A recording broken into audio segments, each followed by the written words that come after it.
A lot of times when we come to this country, we think we're in search of community. We're searching for it. We try and create it in small pockets. I grew up in a boiler room in a 3-bedroom house. So we don't think we have much to give to the world. I think in that moment, you realize that no matter how little you have to give, anybody can actually create community. And it's Damn. not for us to search for it, it's for us to create it. I think that was a big moment for me. And I always pull it back to high school. I know it's a funny high school story, and but it was a shift for me because it's all up to us to create community.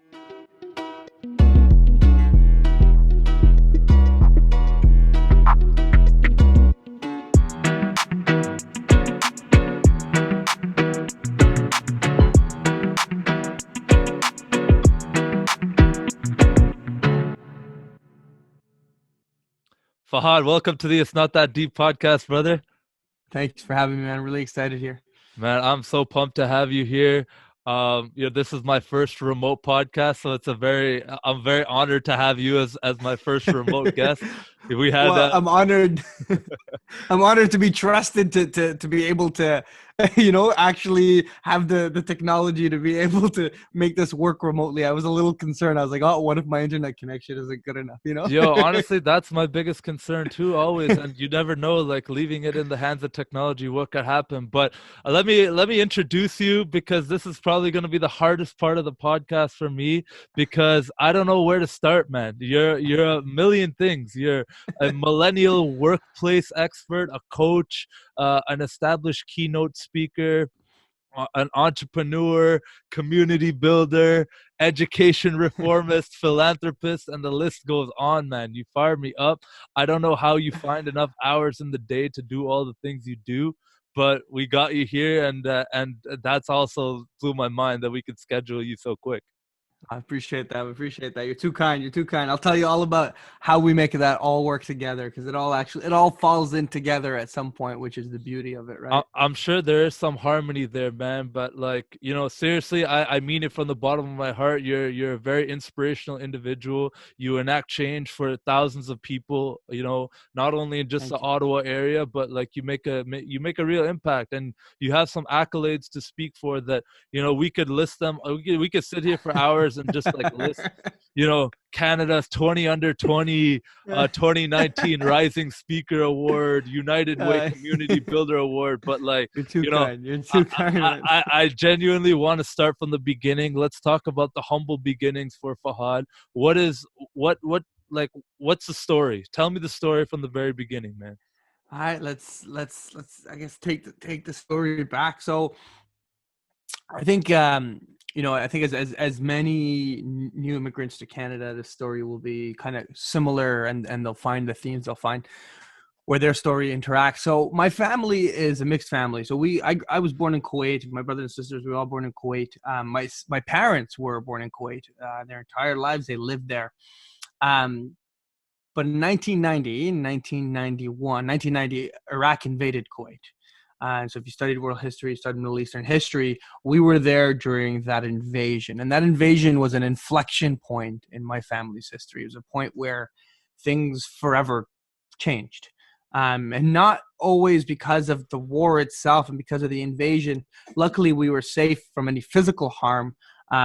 But my grandfather and grandmother from both paternal and maternal side were actually Iraqi. And that made us Iraqi citizens living in Kuwait. See, in Kuwait, you don't just get citizenship for being in the country your entire life and the beautiful blessings that we have here in Canada. So after the war, Kuwait Parliament made an announcement and made a policy that any Iraqi living in Kuwait was no longer welcome. And that inflection point, that point right there, was forever to change the trajectory of my family history. It was weird. It was a really weird feeling, and I think it was even weirder for my parents. My father I think was like 42, 43. Now at the time, can you imagine the only place you ever called home just said you're no longer welcome here? He didn't know any other place. There wasn't another place. It wasn't like he traveled from one place to another. No, he only knew Kuwait, and we only knew Kuwait. It was the place we called home. It was the place that we all knew. And even though our papers said differently, and so that trajectory took us to find a new community, find a new place to call home, find a new place that we could belong to. And, we traveled a few different areas in the Middle East. We spent some time in Saudi Arabia, spent some time in Pakistan, spent some time in different areas just to try and find where could be best. And about 1996, my uncle on my mother's side had called my dad, and he had made it to Canada, and he called and he said, I really think you guys should come up here, but just be warned, it's pretty darn cold. As the story goes, in 1998, on October 30th, we landed in Canada. And it was cold. Like it was cold. We landed, and I got a big family. I got 3 sisters and 2 brothers. So we're 6 kids, and my parents didn't speak a lick of English. So we landed in Canada, and we had this tiny little house in Vanier in Ottawa. It was a 3-bedroom house that we 8 of us were going to have to fit in, right? The situation. My father spent the majority of life savings between 1991 and 98 when we finally arrived to Canada, moving from place to place. Jobs were hard to get. So when we landed, we came on October 30th, and we unpacked our stuff in our little house. And I remember just being super excited, and we came in the evening, so we kind of just went to bed.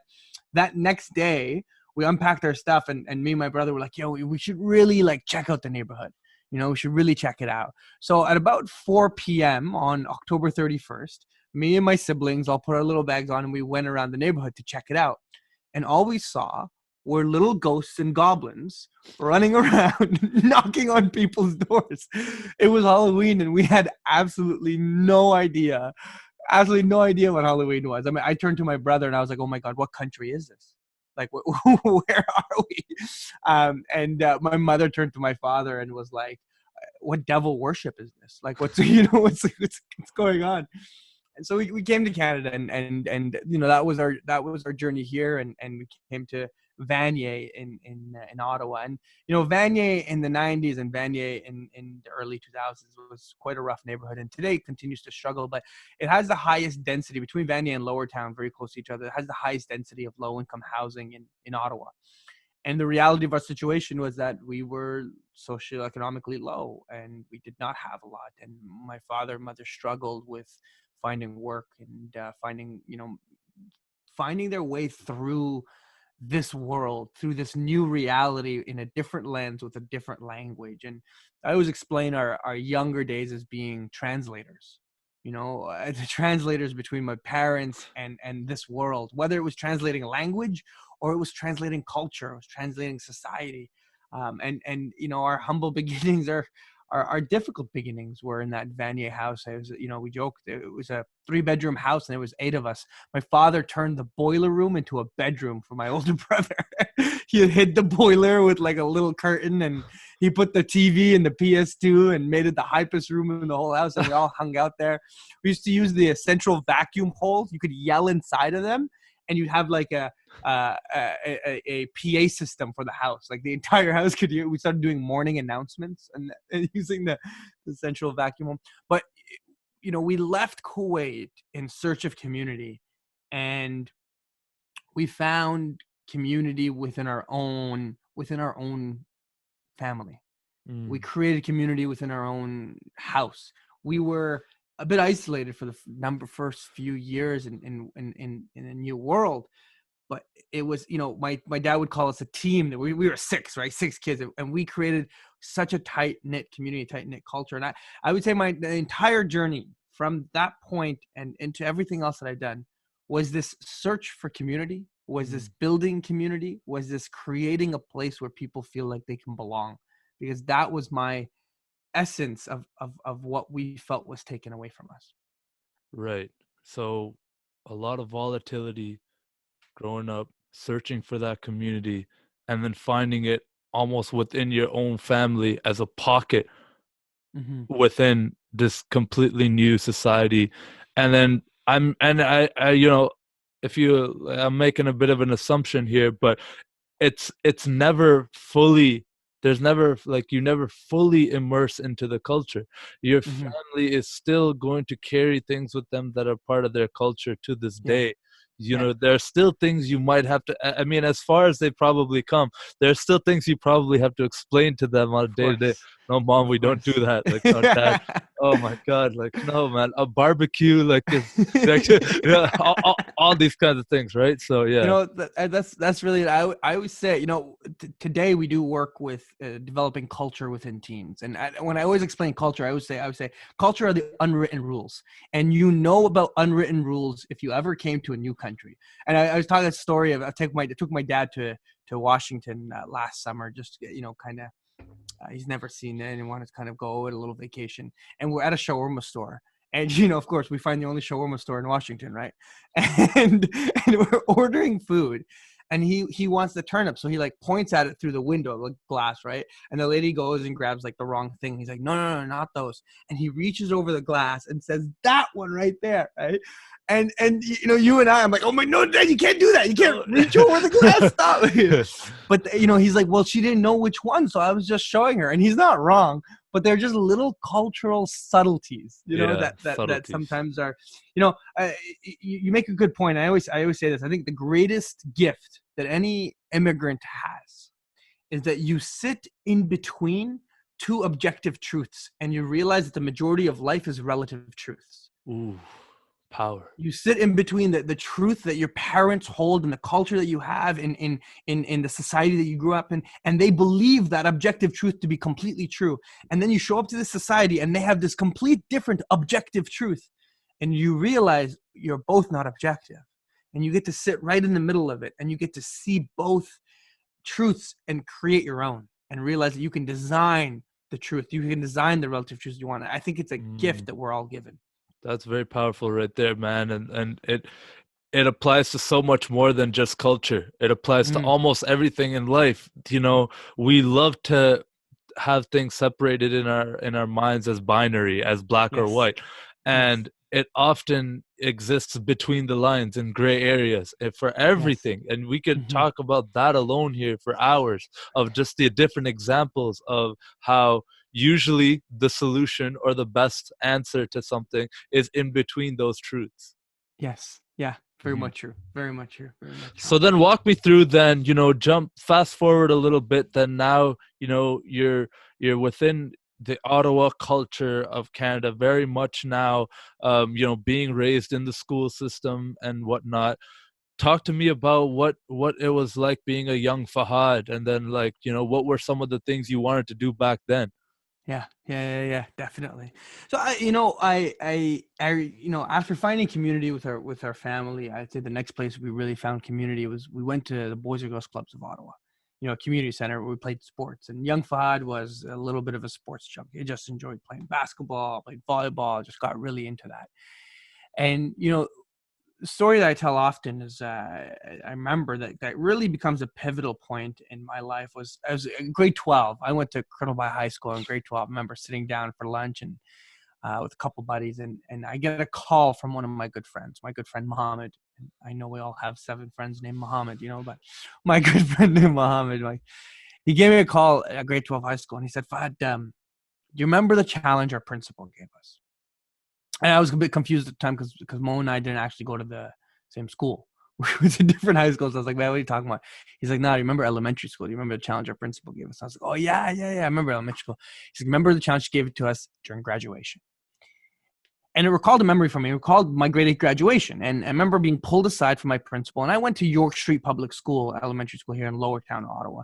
And it was a tough school. I mean, 350 kids, but a school with a lot of difficulties social economically and difficult learning and so on and so forth. And my principal had pulled me aside during that graduation, me and my friend, and she had said, guys, I want to, you know, I'm proud of you for how well you've done. I'm proud of you how well you've done in this school, took initiative, taking leadership roles, all this stuff. Now I was part of like the recycling club. I was part of like the little student council things, you know, all the little things we were doing. It was fun. It was a small school, right? I was playing sports. She said, but I want to challenge you. She said, I'm proud of you, but I want to challenge you. I want to challenge you to come back to Lower Town and like help out the kids, help out the families, do something for this community because they need people like you.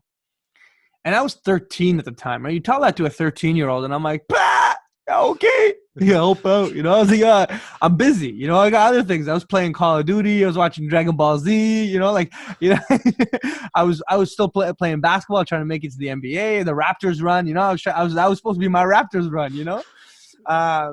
And then every 13-year-old boy's main priority, girls, right? So I had other things. So when Mo called me in grade 12 and he said, "Do you remember the challenge our principal gave us?" It recalled that memory. And I said, "Yeah." And he said, "What have you done about it?" And I'd been a little more involved in high school. A recycling club there too. I was like volunteering for a Relay for Life committee thing. I was a little more involved. And I said, "Mo, I'm more involved. I'm doing my 40 hours of volunteer work. And here in Ontario, obviously we have to do that." And he said, "Fahd, I have an idea." He said, "I want to start a day camp, like a March break camp for the kids out of York Street Public School."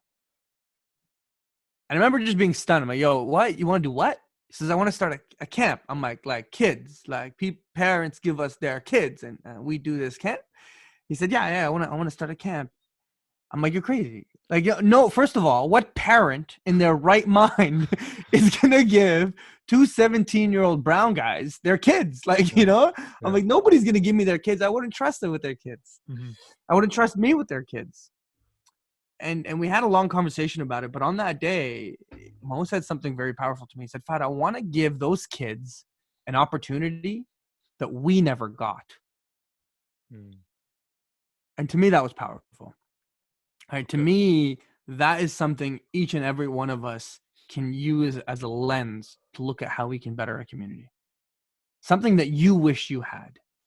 An opportunity that you never got that you could give to someone else. And a lot of us can reflect and be like, "Oh man, when I was in high school, I wish there was this. When I was in elementary school, I wish there was this. When I first came to Canada, I wish there was this." Right? So we decided to embark on trying to do this camp. It's two 17-year-olds trying to run a camp. We had no idea what we were doing. I remember we made our first poster, Deepak. We made our first poster on Microsoft Paint. MS Paint, bro. MS Paint. We put together a schedule. We were like, we'll play dodgeball. We'll do coloring contests. We'll have grilled cheese. We started debating whether the grilled cheese should be with ketchup or without ketchup. The important details. The important details. We had to sign a lease for the school, to use the school, rental agreement, a community use of schools, what it was called. You have to be 18 to sign it. We were 17, so I forged my dad's signature, of course. We're good. We're good. And I remember the day before camp was starting, I was calling a bunch of friends to say, "Hey, I need you to come help volunteer." And we had no idea what we were doing. We got a bunch of friends. We were all standing in front of the school right before the camp was happening, and it was like me and Mo and 12 different friends just like standing in front of the school. We were like the Avengers, just we are here to receive your children. Yeah. And I remember the first parent came by, and we were excited. We're like, oh my God, look, someone's coming. And we weren't sure if kids were going to come. We didn't even have a proper registration day. Like, it was just kind of handing out flyers. And the first mom came by and she said, "Thank you." She said, "I'm a single mother and I have no other family here to take care of my child. It's March break and I have to work all week. And my kid's 7 years old and I was going to leave him at home alone. So thank you." And I think that moment was one of my next inflection points in my life. A lot of times when we come to this country, we think we're in search of community. We're searching for it. We try and create it in small pockets. I grew up in a boiler room in a 3-bedroom house. So we don't think we have much to give to the world. I think in that moment, you realize that no matter how little you have to give, anybody can actually create community. It's not for us to search for it. It's for us to create it. I think that was a big moment for me. And I always pull it back to high school. I know it's a funny high school story and, but it was a shift for me because it's all up to us to create community, to get people, to make them feel like they belong and to give them opportunities, no matter how little we have.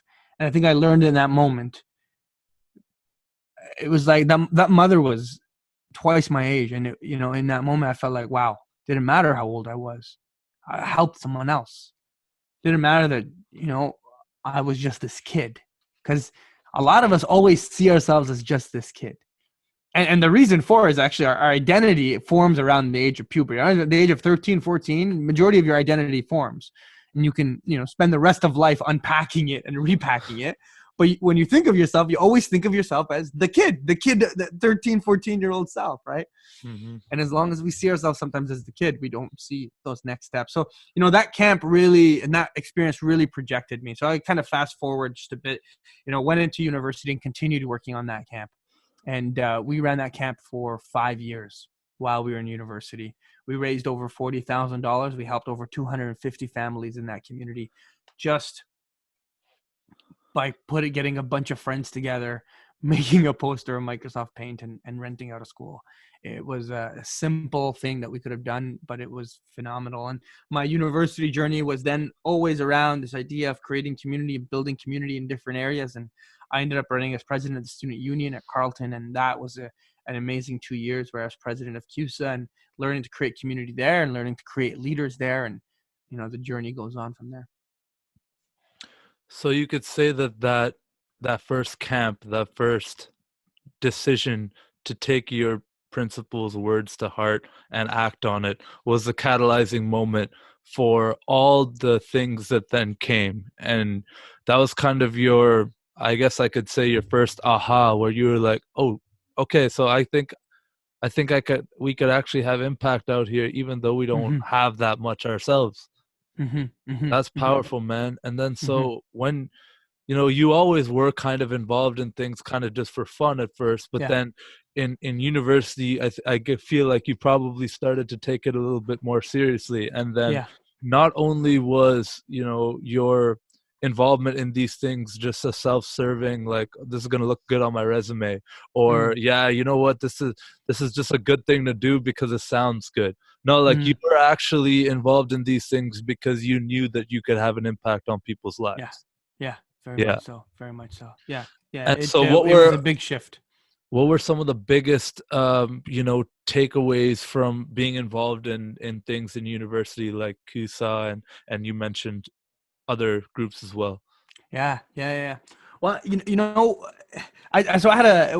were laughing at our degrees earlier before we got on this recording, right? I got a political science and economics degree, and it's wonderful. I loved it. And I'd say my journey in building community was around this journey of creating impact. How can we create impact and how can we create community? And I say it started off as a youth worker, right? My time at the Boys and Girls Club. And the idea as a youth worker was, can you impact one child at a time, right? And that was it. It was, okay, amazing, one child at a time. And that was our time with the camp. It was like, okay, if we can help one kid at a time, we're changing the world. Then we started fundraising money for our camp. But we also, university started fundraising money for different initiatives. And this was part of it. Started fundraising money for Youth Ottawa, or Child and Youth Friendly Ottawa is what it used to be, founded by the late Max Keeping. We started raising money for the Boys and Girls Clubs. We started raising money for Children's Wish Foundation. We realized we were really good at raising money because we were these young people who had these ideas, and we could create different events and different things to raise money. And we realized we could have an impact, not just help one kid at a time, but help raise money to help all of these people who are working to have this impact. So it shifted from being a frontline service worker to, can we raise money to then have a larger impact? Then my time at university, I really wanted to study. I debated studying social work, and I ended up choosing political science and economics because as I spent more and more times fundraising and with charity, I realized that there's a systemic issue to a lot of the problems we have in our society. It's a systems problem. It's a design problem. It's not just a money problem. So can I study the politics and the systems and the economy and how it affects our communities and how we can do that? So I started studying that. And what's interesting is during my time at university, I got super involved in fundraising, and I was doing all this fundraising work. And then I remember in like second year and third year, I was approached by a friend who was starting the entrepreneurship club. And I had been involved in a lot of business modeling and a lot of entrepreneurial activities, but from a nonprofit perspective. I was there when the Impact Hub was first starting. I knew Vinod really well. We did some work together. We created the first edition of our program called the Future Community Builders. We were all about social innovation. How can we build social innovators and social entrepreneurs? And, that was my focus. And my buddy who was starting the entrepreneurship club said, Fahd, you have a lot of skill. Can you help me with this? So we built out the club and we built out a model for events and getting different people involved. And then a year later, I said, you know what, we can pump this up. We can make this a lot more. How do we help entrepreneurs across the entire university develop their ideas, whether it's social impact, whether it's business? Because I started to realize that through industry and through entrepreneurship, we could have greater impact. So we can go from youth worker to fundraiser to politics and economics and systems. But if we use entrepreneurship and we use industry to help push politics and economics a certain way, then perhaps we can have more of an impact. And that was my journey. And so we actually ended up founding the Hatch Entrepreneurship Center that runs at Carleton. I founded that during my, I think, third or fourth year at university. And we've had over 100 cohorts of students take their projects from idea to startup and launch projects, launch startups. Mallory from LVD was actually one of our first Hatch cohorts. Cole, what's Cole's last name? 12 Barrels. He did 12 Barrels, which was quite a success. Also, Melissa Vong, who had her whole Airbnb stuff here in Ottawa. And quite a few entrepreneurs from Carleton came out of our Hatch program that we founded, which was based on a simple principle. If you create a community of student entrepreneurs, you provide them some knowledge, you provide them some funding, and you provide them mentors that can help guide them, it'll spark enough to get them to the next stages. We won't have to do it all, but to get them to the next stages. So my time doing the entrepreneurial Hatch Center and the fundraising really propelled me into leadership roles in my Carleton community. And I got pushed by a few different people to say, Fahd, I think you'd be phenomenal to run for Carleton University Student Association. And I kind of sought out the opportunity and talked to a few people about it. And in my final years, I don't say final years because I was president of CUSA in my 5th year and 6th year. So I did a 6-year undergrad. I said my 2 additional years in my undergrad. Yeah, I couldn't get enough. Well, I say those 2 years as president of the student union were far more beneficial than any part of my degree. Creating Hatch was far more beneficial from a learning perspective, and forget from a credential perspective, forget the resume building, forget the network, from a learning perspective. My time building the camp, my time building the Hatch Entrepreneurship Center, and being president of the student union taught me far more about how to be an entrepreneur, how to be a successful employee, how to run a good company, all of that, way more than any class, any test, or any degree could have ever taught me. What you just said is so powerful, and I can relate to it, not because I've done anywhere near the same level of community building and engagement that you have and the impact that you've made, but when I was in university as well, and to me the classroom part was not what I was excited to go to school about, but No. I always made sure to get as involved as possible in different clubs and programs as well. So you definitely know about Enactus, right? Yes, of course. So I was involved in Enactus at Ottawa U, and that experience for me, being able to, help make actual social change and be surrounded by social entrepreneurs doing all these different projects and actually doing something tangible with the skills that they're learning in school and beyond, it really fired me up so much and showed me the possibilities that, hey,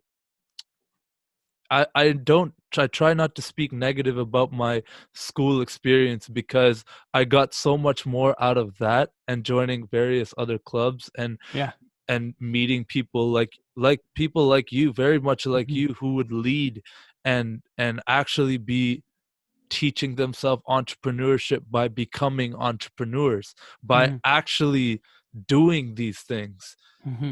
It had such an impact in who I am today and the people that I that I get inspiration from in my own pursuits.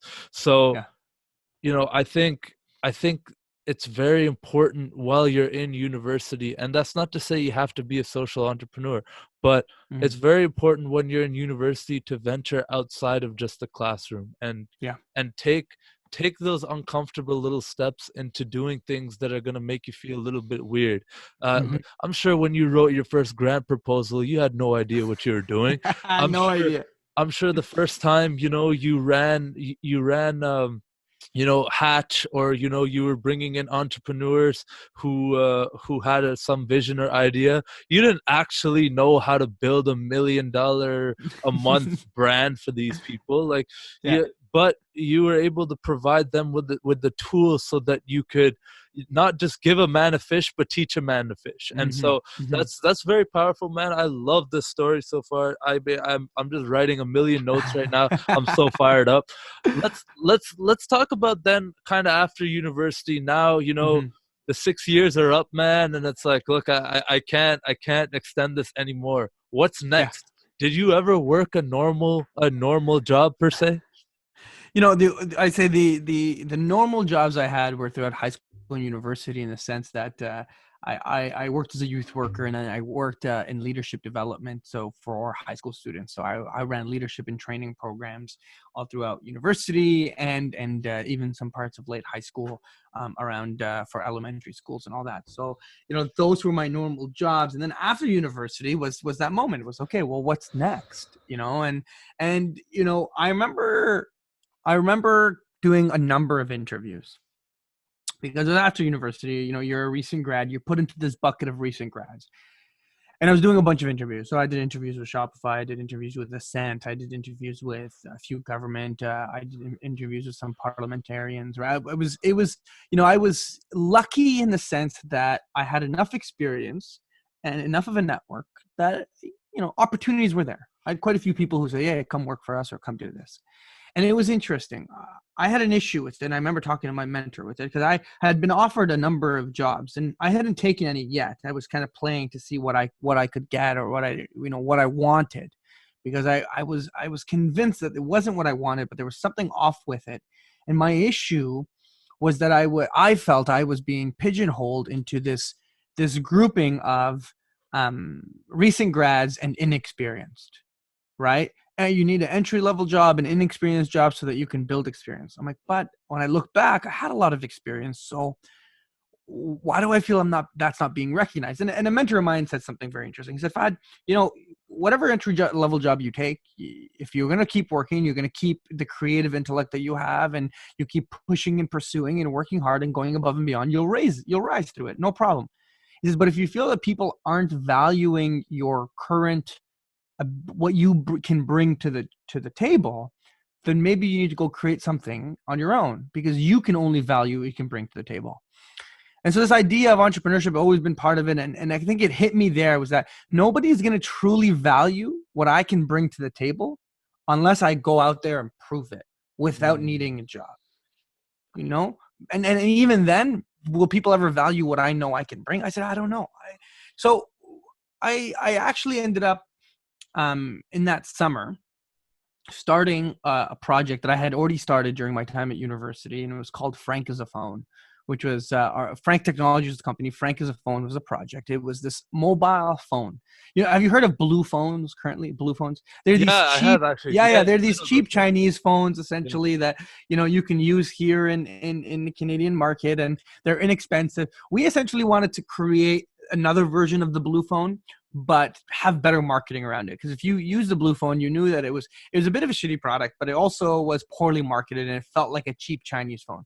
We felt that we could take a similar model, and we did a ton of market research to look at phones. And our prediction was that phones were becoming good enough that people were willing to pay for less expensive phones that were still good.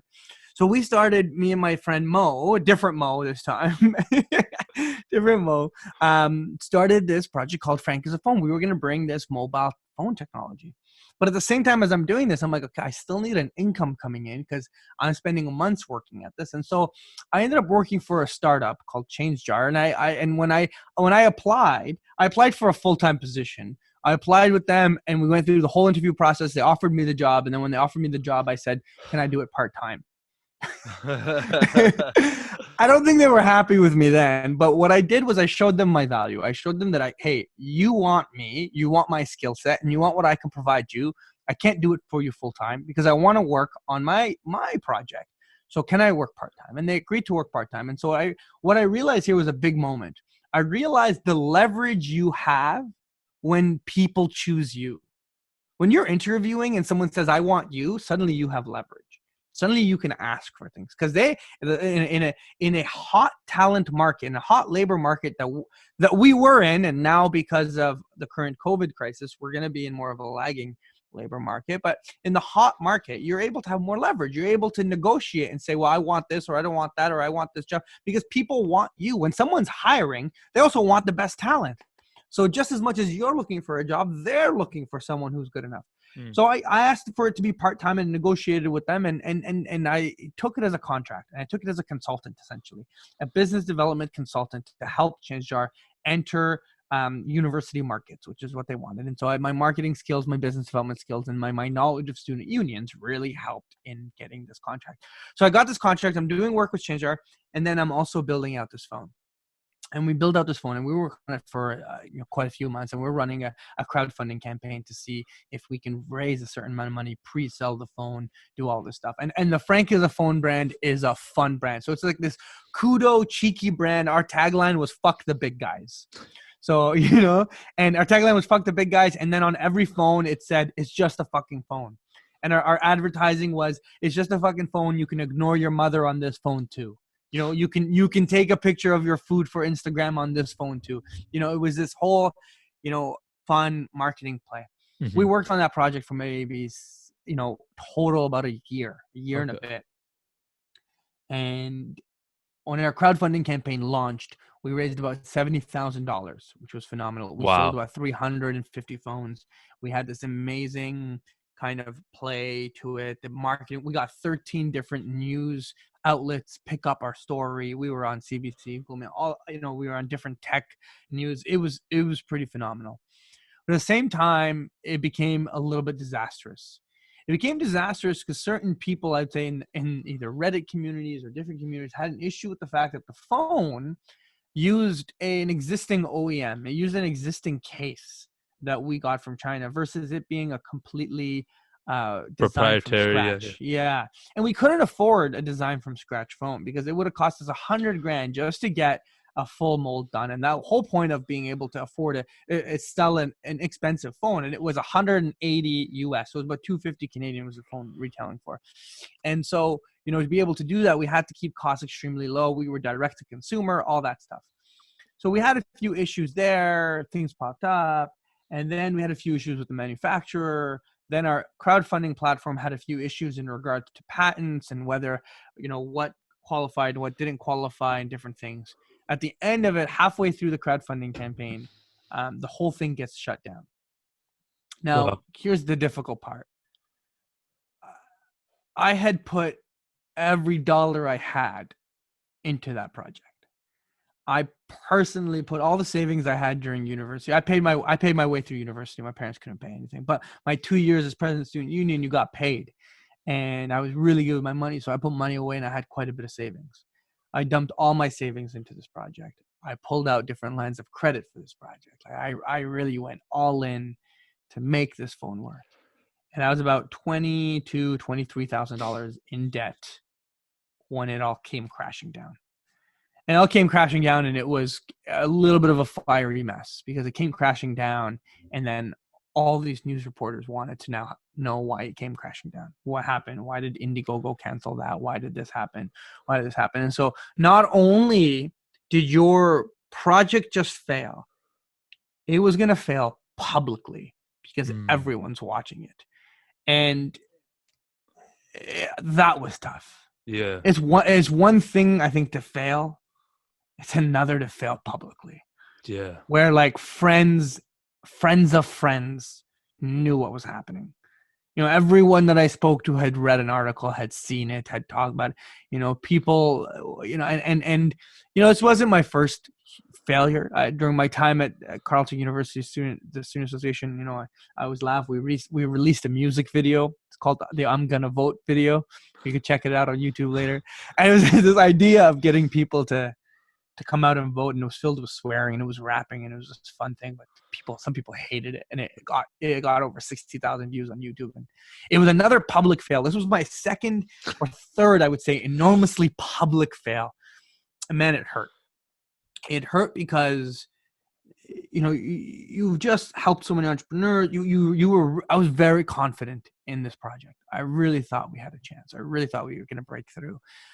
People loved the attitude, the marketing, the positioning, and now everything came crashing down. And not just that, I had not a penny. And my lifeline was the fact that I kept a part-time job with this company. So I kept a part-time job with ChangeJar, and I continued to do business development work.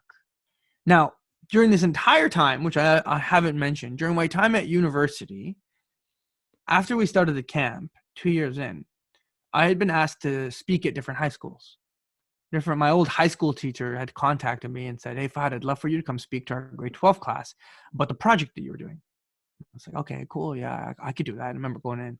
And then another teacher contacted me and said, "Fahd, can you come to our class?" And so I spoke to my high school a few times. And then a year later, I was asked by the Craig Kielburger brothers during We Day to speak at We Day and to talk about what we're doing with the camp. And I got super excited and they said, "But we're doing this as a panel." They're like, "There's going to be 3 people there and we're going to ask you questions and do that." I was like, "Sweet." Like, I'm totally excited. 2 weeks out before the event, they said, "The other people on the panel just canceled. So you have 2 minutes on stage by yourself." I don't know why anyone would cancel. This opportunity is cool. There's 16,000 like grade 8, grade 9, 10 students. 16,000 of them. And they're like, "You got 2 minutes." I'm like, "What do you mean 2 minutes? What do you say in 2 minutes? Man, how long we been talking? What do you say in 2 minutes?" I have no idea. "Hi, my name's Fahd. Thanks for being here." Like, That's a weird amount of time. And I spoke about the camp. Now I'm sharing this story because I spoke about the camp then, and I got a call from my older brother's teacher, one of his older teachers, and said, "Fahd, I'd love for you to come speak to our entire school." And I said, "Oh, okay, cool. That'd be awesome." And then he said, "How much do you charge?" And I remember laughing on the phone, like, "What? How much do I charge? What do you mean? I get paid I think it was like $9.50 an hour, minimum wage. And you want me to speak for an hour and probably take me an hour or two to prep. So you want to pay me like $25?" Like I don't know any better. Like, Right. He said, no, go think about it and let me know. I remember calling a few friends and then going back to him, and I was like, "Man, I really don't know. Like, just whatever you want, tell me." And he said, "Well, I paid the last speaker $750. Are you cool with that?" "Yeah, I'm cool with that." Yeah, for sure. I remember sitting there with my friend calculating how much I'm going to get paid per minute, because I'm speaking for an hour. Like, "Oh my God, ballin'." I share that because in university, I started speaking to high schools. I started being a youth speaker, speaking on leadership, speaking on building community. And I did about 10 to 15 schools every year in my university time.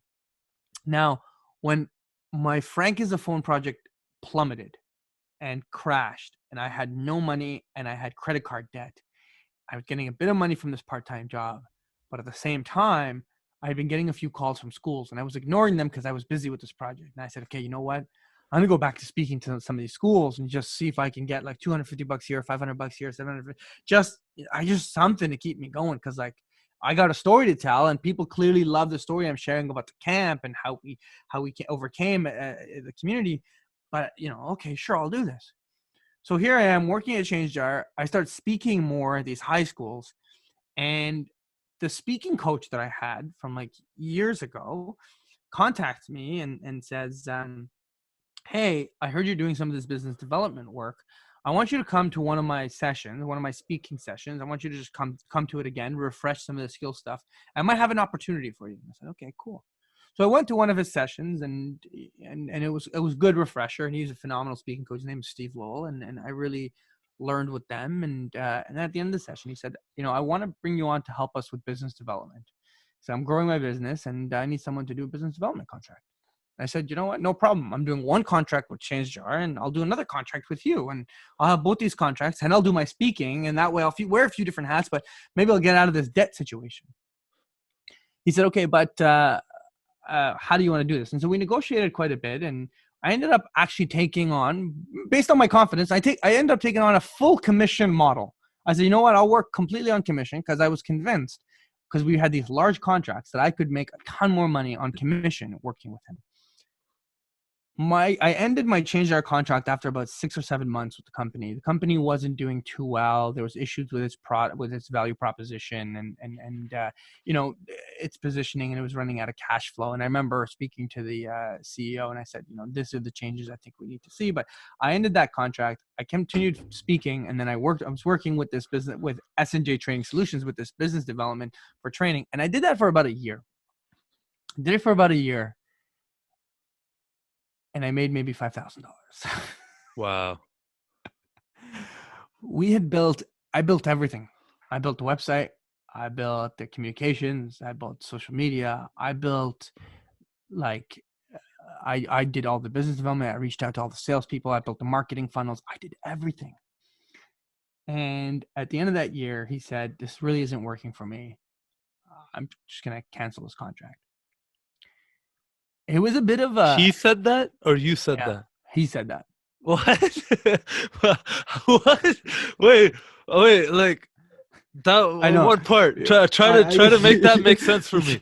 You got paid $5 for doing all that, and he was like, it ain't working out. Yeah, because he wasn't happy that we weren't getting any sales. The reality was, he was a phenomenal trainer, and to this day, a phenomenal trainer. To this day, a mentor of mine. But I think he needed something different for his business development. He needed someone to help a little more, actually run certain parts of the business and business manager and all that. Got it. And it was a blessing in disguise, because it was a slap to the face. And here's the issue. Not only was it a slap to the face, at this point, I was 35 grand in debt. At this point, I spent another year trying to build another business, right? Because I was the commissioner, so I had part ownership, part of it. So I was like, I'll build this business out together. So here I am. I spent another year building another business, having only a little bit of income from my speaking, but spending all my time building this training business. And I'm out again.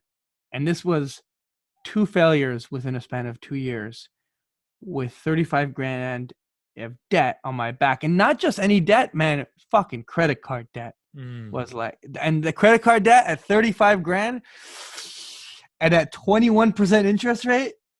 Some months you're only paying off the interest. So like some months you're just paying out just the top off. It was a tough moment, and personally was ready to kind of, I was like, all right, I'm gonna go get a full-time job.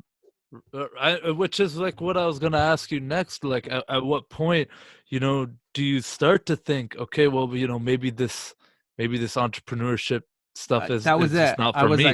I was like, forget it. So I reapplied to Shopify, reapplied to all the places that I was considering, and sent out my resume, and started having conversations, started having interviews, and was making moves. And I applied for one job, and I applied all the way through, did all the interviews and everything, and then they declined. They didn't offer it to me, which was I was like, oh wow, like I really thought I was gonna get that. It was a nice community job. I was like, okay, that's fine. I got offered another parliamentary job. I didn't want to take a parliament job, even though I was super involved in politics, all that stuff. I was like, I don't want to end up in that world. It's not for me. After doing 2 years as student president, it was too much. I almost took a job, and the day before I almost took that job, a friend of mine sent me a contract for the University of Ottawa. So the University of Ottawa is looking for someone to help develop courses that include leadership development and social innovation. And I think this is up your alley. I was like, yeah, this is, I do this. Like, I've done this with high schools. Like, I know some of this stuff. I was like, you know what? Got this. And what I did is I put my consultant hat on. Instead of looking at this as a job, because they were looking for a part-time job. Instead of looking at this as a job, I was like, I'm gonna treat this as a consulting gig, because it had a nice number to it. And I was like, I can use this as a base to then grow from. So I put all my full-time job applying on the side, and I focused on this one. Here's what I did. I tell every recent grad that's listening to this, this is the trick to get a job. Are you ready? Like, this is literally the hack. Okay. Number one, find the person who's hiring. So I found the person who was hiring, and I emailed them, and I said, hey, can we go for coffee? I'm interested in your job. I'm just not sure it's the right fit for me, and I'd like to learn more. See that positioning, I'm not sure it's the right fit for me. I'd like to learn more. Gave me a coffee date. Now listen, I just got a coffee date before anyone got an interview or anyone submitted their resume. You just skip the resume part into basically your first interview. So I got a coffee date. I meet with the person, and I asked them so many questions. Oh, what are you trying to accomplish with the University of Ottawa program? What is the goal of this program? What are you looking for? Who are you looking for? What kind of skills are you looking for? And I ask all these questions, and I take a ton of notes. So you're coming at them with a leadership frame. I'm coming at them with a leadership frame, and I'm coming at them with, I also built an entrepreneurship center for Carleton University. So I have this entrepreneurship piece. I've done social innovation from all the camps and community building I've done. And I've done leadership development through high schools, and I'm a speaker. So I'm like, okay, I'm going to combine all this, and I'm going to find an angle here that works well for them. So I ask all these questions, and then I go back and they ask people to apply, and you send a resume, you send a cover letter. I didn't send a cover letter. I sent a 12-page consultant's report on what I could do for their program based on all the notes I took during that coffee interview. Wow. Because I took that coffee interview, coffee day, coffee, whatever time with the person hiring, I had so much more information about the program. So I wrote this 12-page consultant's report. And when I went into the interview, they were mesmerized by what I was able to bring. And now here's the funny part, okay? I didn't know the interview. Half the interview was supposed to be in French, Deepak. Man here speaks basic French. I was shocked. I was shocked. I was like, I told him right then and there, I'm like, I'm going to try, but like, it's okay. I didn't know. So if you want to ask me to leave right now, it's cool. Yeah. Like, if you're going to ask me to dip right now, I'm good. Like, it's all good. So in my head, I wrote it off. I wrote off that interview. I tried. I answered a few questions, and they were happy that I was trying. And then I answered the English questions above and beyond. A month later, I got a call, and they said, you were our best candidate, and we love the report that you gave us, and we want you to run the program. And that was getting my head just above water. I had an income. I knew I was going to make X amount over the next year from this one gig. And then I knew I could make X amount from speaking. And I knew that in that 1 year, if I was disciplined with my finances, I could pay off my debt. That was my goal. Pay off my debt, get me back to zero so that I don't feel pressured. When we're needing for money, we feel pressured. We take any gig.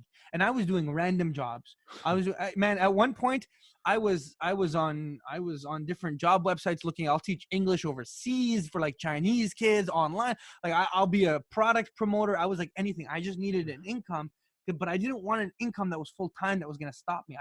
I don't know why, but I was averse to this idea of full-time because as soon as I go full-time, I wasn't going to have time to do something else. I wanted something part-time, and that was my struggle. But I found this beautiful gig, part-time, that can get me out. And for a lot of entrepreneurs right now who are full-time that are listening to this, here's like the idea of what you have to think about your time is the same way you have to think about like an investment portfolio. You need balanced risk.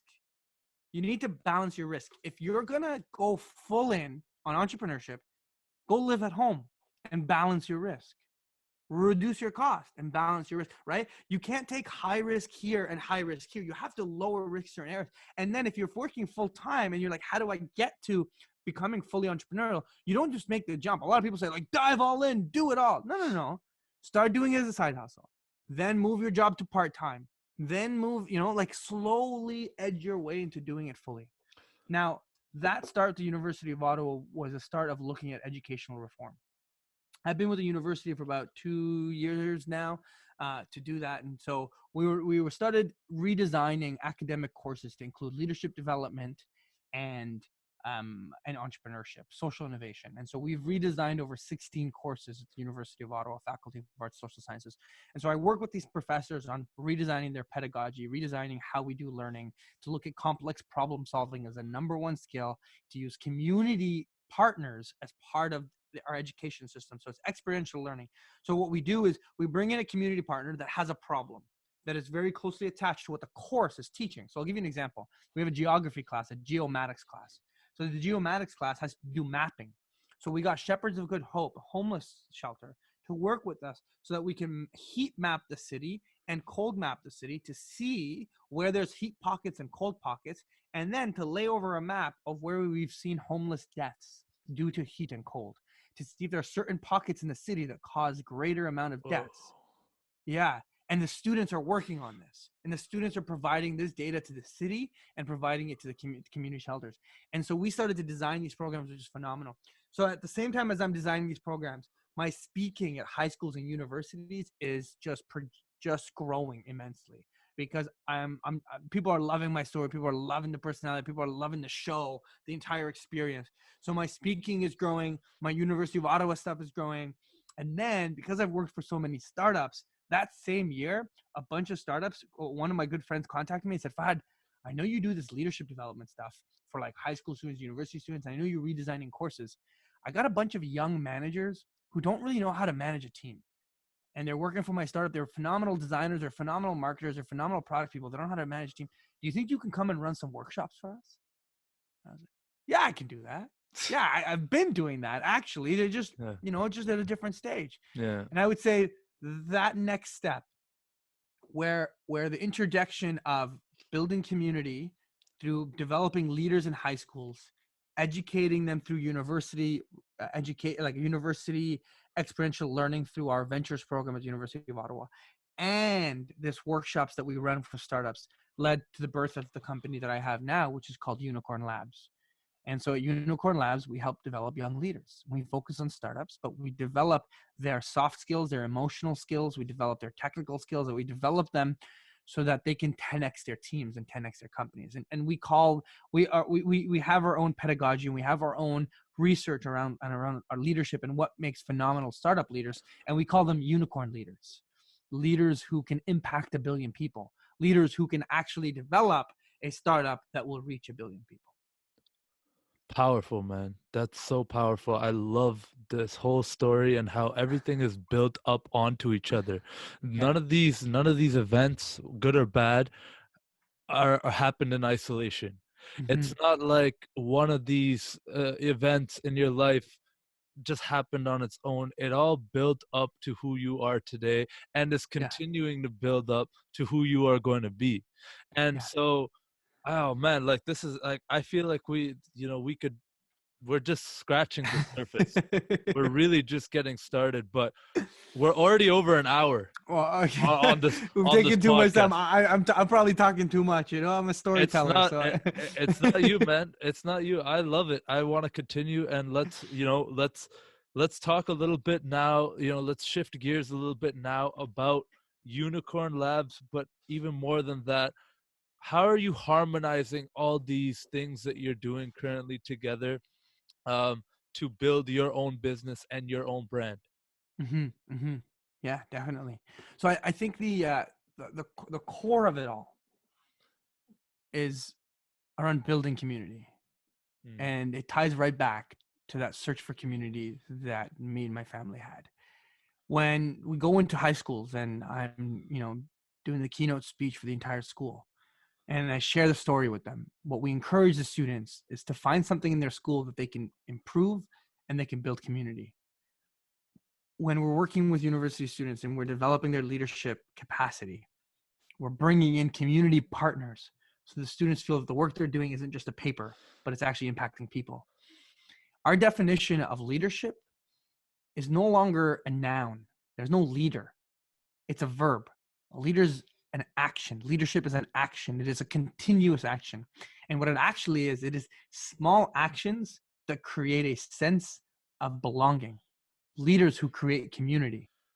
That is it. And when we're working with startups, what we've realized is the most effective startups, the ones that are able to actually deal with creative problems and actually deal with immense problem solving, are ones that create a strong culture, a strong community, and have a strong focus on adaptability and growth. And that's what we're doing. And so this story, this search for community that I've had since the beginning, that has made the difference. That has been what has really grown for me and has allowed me to continue this. And so now the intersection in the company is quite simple. I do a lot of public speaking. So I'm on the road a lot. I'm speaking at high schools. I'm speaking at conferences. I'm doing different. Speaking on podcasts. I'm speaking on podcasts. I'm doing trainings. For all these startups. We do week-long we do workshops. We do continuous workshops. We do some one-on-one coaching with them on how to improve their leadership capacity. With the university, I'm teaching in a lot of these classes. So I'm there, I'm teaching. So I'm very much delivering. I'm delivering a lot of content. I'm delivering a lot of knowledge. I'm teaching.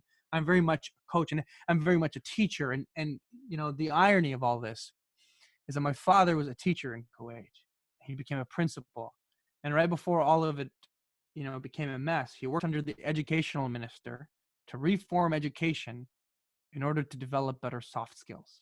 Mm. And so it really is passing that baton. It really is passing that relay race, and me continuing that legacy of teaching soft skills and emotional development skills to young people so that they can maximize their potential, they can create community, and they can grow. And so, the last part that I always joke about, and I always love, one of the big things that we do, that we work with startups, and startups love this, is that we host their retreats. We do annual retreats with them. So we take them away to a cottage, and we have a bunch of fun times. We also do strategy planning. We do team building. But my retreats, as all my friends say, it's like adult camp. So I'm still running camp. I'm just doing it for adults now. There's I a little love bit of it. alcohol. There's a little bit of fun. Yeah. There's team building, and it really, I think you put it well. It's been a long journey of continuous iteration on similar ideas that has gotten me to this. See, during this entire COVID crisis, there was a little Instagram meme going around, and talked about how Newton had a discovery during Isaac Newton had a discovery during the time when I think he was at Cambridge, I think it was, or shut down. When his university shut down for a number of weeks is when his some of his greatest discoveries came apart. And some people were sending around, think about what you could be doing in these next 2 to 3 weeks during the shutdown. And I totally agree. But I think the one part that people miss is that Newton also spent an entire lifetime getting to that point in which then those 2 or 3 weeks helped him peak. Right. I think it's this constant iteration. I think entrepreneurship is a skill. And just like shooting a basketball, you have to shoot enough times to get good at shooting it. Yes. It's a skill. It's not a magic pill. It is Not a a constant talent. It's not something you're just born with. And It's not at all. this is actually something I've been reading about in this book Mindset that I'm reading right now. And it talks a lot about this kind of stuff, but it's talking about, and this is actually something that when I was growing up, I used to think you're either born a certain way or you're not. But then changing that and rewiring it to be like, well, no, like, I was not good at this thing, and I got really good at it through practice and through repetition. That's and through it. actually doing it, right? That is it. And so having that growth mindset, and this is kind of like, to wrap it up a little bit, this is kind of what my biggest takeaway from everything that you've said is, and it's about building that community through through a growth mindset, through hope, and through I don't know how to eloquently put it, but through having that self-awareness to recognize whatever it is you're doing is building towards something, whether you see it right now or not. Sometimes it's important to take that step back and realize, hey, this COVID crisis, like, I love your take on it, right?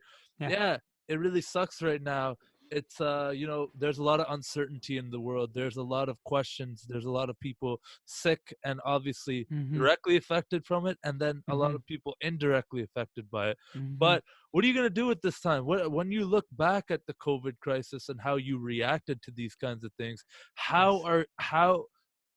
what stories are you going to tell your kids about it?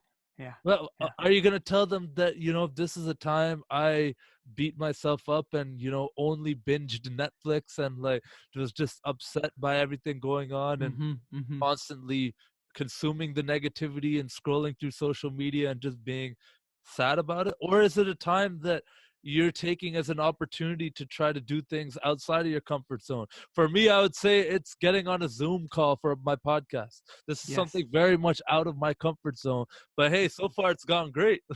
Yeah, I agree. No, man, that's exactly it. I think everything in life is a skill that we can learn. That's it's a talent that we can develop. And it's just about pushing past that comfort zone, using COVID as an opportunity, using the time that you have away as an opportunity, and doubling down, pushing and not getting uncomfortable. And I can tell you, as a business owner, I'm extremely uncomfortable on what these next couple months are going to look like, but it's pushing me to think beyond my basic patterns, and I 1000%. it's powerful. Brother, we could chat here for hours and keep going. I'm gonna wrap it up with one final question before I get into our lightning round to finish off the podcast. Awesome. Okay, so this, you have this quote, and I heard it in one of your videos, and I'm not sure if it's yours or if it's, but you talk about, how are we going to solve tomorrow's problems if we're stuck using yesterday's principles, right? Mm-hmm. Mm-hmm. What are 3 principles that make you who you are? Wow, that's good. That's good. I think the number one principle is I begin with relentlessly high standards.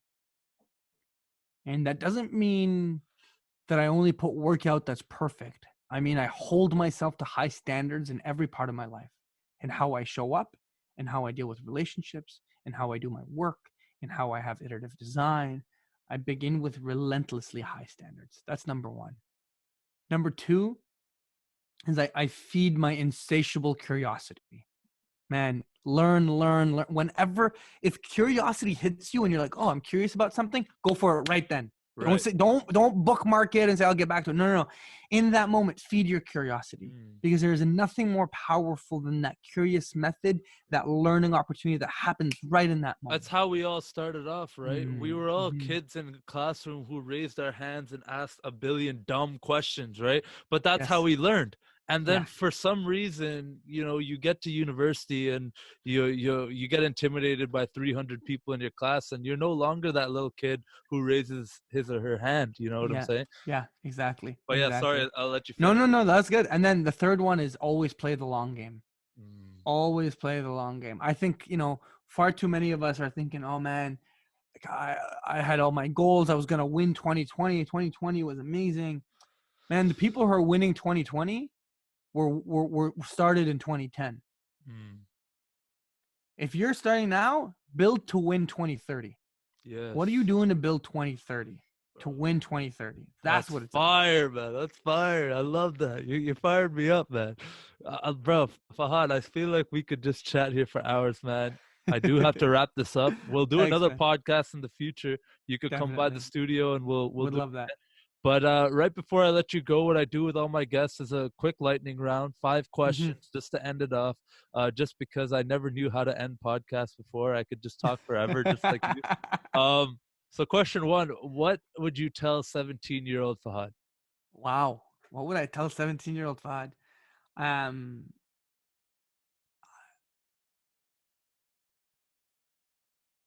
uh, wow. What would I tell? I would tell 17-year-old Fahd to play the long game. Play the long game. Don't Play the focus long on game. these short-term Don't, wins. yeah, keep grinding it out. Play the long game and realize that every experience builds on the next. And it's an iterative design. Your life is an iterative design. What's one aspect of leadership that's always neglected? Fluidity. Fluidity. I think leaders are needed to lead in different styles in different ways. There's not one style of leadership. There's many Mm. styles, and it's You can't just our ability to be fluid between styles for the person that we're leading and who they need us to be is what's extremely important. I love that. You can't just pick up a book on leadership and it be the answer. Mm-hmm. I love Mm-hmm. it. What's your favorite restaurant in the Ottawa area? Ooh, Shawarma Palace. Shawarma Palace, the OG. I love it. Can't go wrong with that, brother. Of What's course. one lesson your parents taught you that stuck with you forever? One lesson our parents taught me that stuck forever. Um, I think it was just family. Keep them close, hold them tight, Mm. keep community close, and protect each other because that's what's most important. I think it's fair to say that that has stuck with you pretty well. Mhm. And then last and final question: how do you want to be remembered? That's a great question. I think I remembered as a community man, as a person who took care of his family and his friends and the people around him, and I think that's really it. That's to me the most important part. I love it, brother. Thank you so much for coming on the podcast. Just Thank you. remember, it's not that deep. Thanks, man. Appreciate it. It's not that deep, bro. Thanks for listening to another episode of the It's Not That Deep podcast. For access to exclusive articles and content, please head over to www.itsnotthatdeeppodcast.com. And to help me grow this thing to the next level, here's what I need you to do. Go ahead and subscribe to my podcast on all platforms, wherever you listen, and share with all your friends and family on all social media. And please leave a rating as well. Remember, it's not that deep.